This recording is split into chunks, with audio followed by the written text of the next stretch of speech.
Hi Clash Nation! This is Mitzi Josh, 22 years old from Laguna.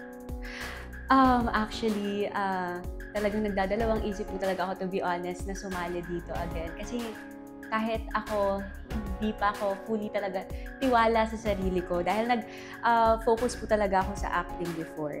And ngayon na lang ulit talaga ako sa sabak, sa singing contest. Pero naisip ko din, natatakot ako at first, pero naisip ko din na it's a new experience for me. And it's time na para patunayan ko din sa sarili ko na kaya ko. And it's time na din na bumalik sa first love ko, which is singing. Nakuha ko rin from my acting experience. Siguro kaya ko pong ibigay yung emotions talaga na needed dun sa when it comes to singing the song. And yun po talaga yung gusto ko as an artist and as a singer.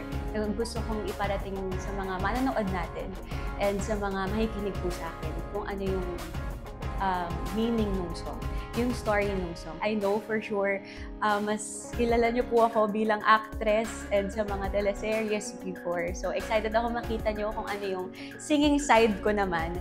And of course, yung mga kaya kong ipakita pa dito and kung ano yung mga genres na kaya kong ipakita and iparinig po sa actually, joining The Clash po talaga is hamon na po talaga para sa akin dahil meron akong fear talaga na sumali sa mga competitions kasi hindi talaga ako contestera, guys.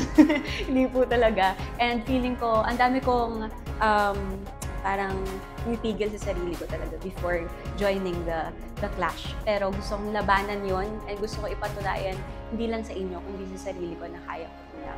Gusto ko silang hamunin na siguro sa mga different genres na kaya nilang iparinig din sa ating lahat.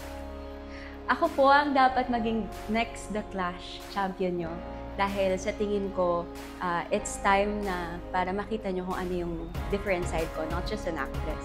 Ayan, again, Clash Nation, this is Mitzi Josh and abangan nyo ako sa loob ng Clash Area.